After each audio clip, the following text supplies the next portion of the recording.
Hello, hi. Hope you guys are well.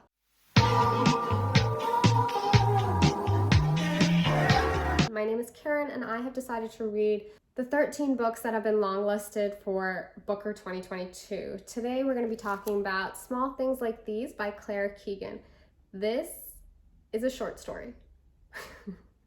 It is a Christmas parable where we have turned our attention to a community in Ireland. Our narrator is a man named Bill who has worked his way up to own his own coal business situation. He is hardworking, humble, shy, and reflective. He comes from humble origins. His mother was unwed and by the kindness of her employer was given the opportunity to keep her kid and raise him. As Bill is getting ready for the Christmas season, he sees a few things that have him reflecting.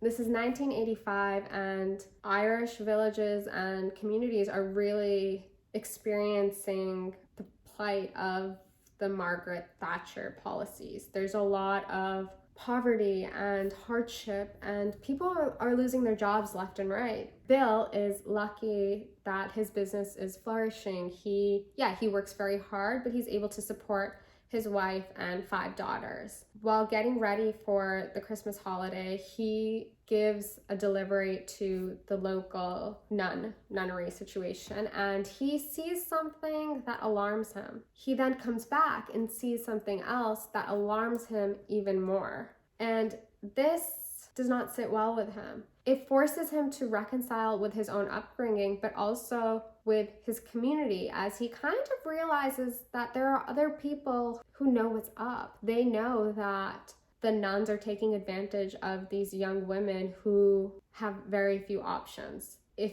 you don't know what I'm talking about the Magdalene laundries, which was a really rough time in history where by virtue of the state and religious institutions, lost women were given to the church as kind of free labor and were worked to the bone and experienced unimaginable hardship. So that's the historical context. And though you might wonder, like, why wasn't this story told through a woman's perspective? But I want to point out that I don't think that this is the be-all, end-all stories about the Magdalene laundries because, it's just too slim. That's not what it's doing. As I was saying, this is a story of guilt and community and choice. This is a story where we are asked, would you rather put your head down and focus on your own family, or would you be willing to do something, anything that would call you out, and there's the potential that you might experience hardship as a result of being brave?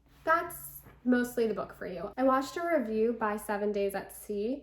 You guys should definitely check out his video. It's really good. And he kind of had a theory about this ending because, okay, now we're getting into spoilers, guys. If you're not interested, see you later.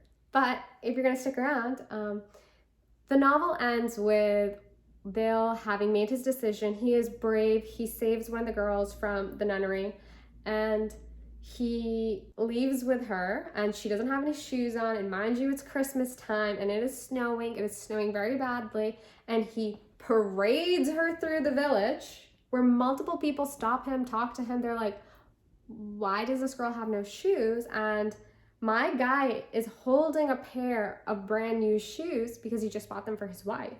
So like, he could have given the shoes to her. She could have worn them. And the literal last page does reference the shoes again. So the author knows that he's holding the shoes. It just baffles me that this man who has saved this young teenage girl who has been suffering at the hands of the nuns, and he has saved her, but he doesn't extend her the kindness of dignity.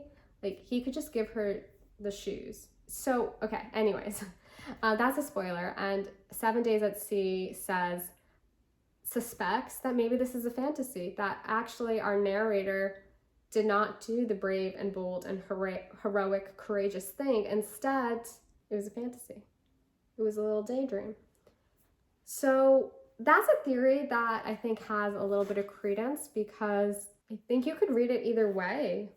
I'm still grappling with where I stand on that. If you guys have read the book, let me know in the comments. Where do you stand? Do you agree, disagree? What are your thoughts? Are you rooting for this for the shortlist? Let me know.